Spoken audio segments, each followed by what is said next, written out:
of the North, city of splendors, and now home to the greatest up and rising team of adventurers, the Valkyries. But let's not get ahead of ourselves. It's time for a little lesson in local politics. Waterdeep is renowned for many things. The vast market, massive stone monuments, and even its government was once recognized as a shining example of ordinance and fair government. Until Daggled Neverember, that is. You see, Waterdeep is governed by a council of masked lords, passing laws and judgment with the blessing of anonymity, except for one, the Open Lord of Waterdeep. For many years, Daggled Neverember was the only publicly recognized lawmaker and big shaker in Waterdeep. Notorious for his tight grip on crime, and even tighter grip on the wallets of the laymen in multiple guilds. It was only a matter of time before someone decided to dig for skeletons in his closet, and skeletons they did find. For the majority of income generated by Daggled's wave of reform was found lining his own pockets, or rather the vast walls of his secret vault he's said to have stashed them away in. As a security precaution, he arranged for all knowledge of the vault's location and defenses to be magically erased from his mind and the minds of his subordinates. The wizard who performed this procedure trapped this knowledge within an artifact called the Stone of Galore. The wizard disappeared shortly thereafter, and Daggled hid the stone in the Palace of Waterdeep. Daggled was off rebuilding the city of Neverwinter when the other lords of Waterdeep voted him out of office. He immediately made plans to retrieve the Stone of Galore and smuggle his cache of dragons out of Waterdeep. His spies plucked the stone from the palace and were killed trying to leave the city. The stone was stolen and passed from one hand to another like a common jewel until it wound up in the clutches of Xanathar. And that is where our story truly begins. One fateful evening at the Yawning Portal, I was blessed to come across a fresh adventuring team. My friend and companion Floon had gone missing in what ended up being a kidnapping of mistaken identity.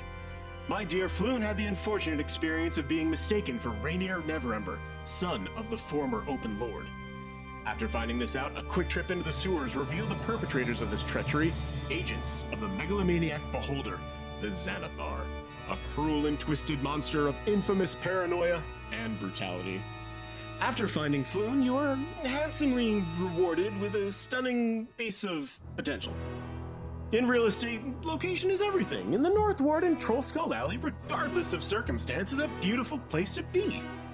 Some time had gone by, and through your connection with Rainier, you found yourselves on a top-secret mission to find an object of immense power, a fragment of possibility, another piece of the puzzle in Neverember's enigma.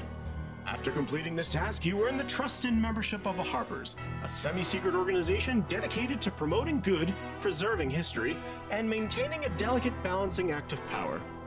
Looking for a safe haven for your new great power, a second piece was revealed to you in the vaults of First Castellanter Banking and Trust, owned by Lord and Lady Castellanter themselves.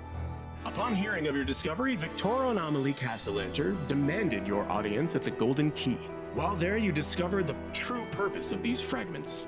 Somehow, they act as a second layer of security, along with the Stone of Galore to grant access to Neverember's hidden vault. While dining, the Castellanters relayed to you their own tragic tale. Nearly 3 years ago, at their lowest point, a bruised, beaten, and hopeless Castellanter family were approached by the Lord of the Nine Hells, Asmodeus himself. Given the option for a fresh start and all but guaranteed financial success at the cost of their 3 children, Osvalda, the eldest, was taken immediately, while the 2 youngest children, Terenzio and Elzarina, are doomed to lose their souls when they turn 9 years old, a mere 10 days after Founders Day, a midsummer festival that celebrates Waterdeep's founding. What kind of evil parents could sign such a deal? Well, Victoro, clever as he is, found a clause to let him escape their pact, owing 1 shy of 1,000,000 gold coins. Halfway to their goal and growing more desperate by the day, they decide to hire you with a promise of a 10% finder's fee. Another crossroad of destiny came to you in the form of the Rumble Pit, an illegal underground fighting pit financed by the Xanathar.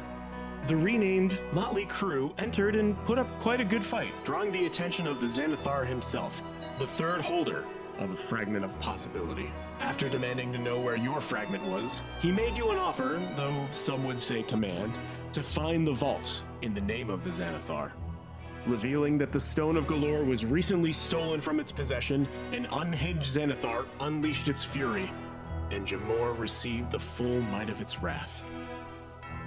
Managing to back out of the thuggish attempt of the threat, you've managed to set up a meeting at the docks between yourselves, the Castellanters, and the Xanathar, all three holders of the Fragments of Possibility, to come to some kind of alliance. Jamor was put to rest after a long and tiresome encounter with the Necromancer in the City of the Dead, where you met Horrorghast, a fellow harper on a mission to investigate the Castellanters and their devious relations. By now, Trollskull Manor nears completion as Founders Day approaches, the clock for the Castellanters is running up, and you've convinced a beholder that he may encounter the Lord of the Nine Hells himself. But you must ask yourself, who holds the Stone of Galore? Where exactly is this massive vault? And most of all, who will end up with it all in the end? The choices are yours, Valkyries.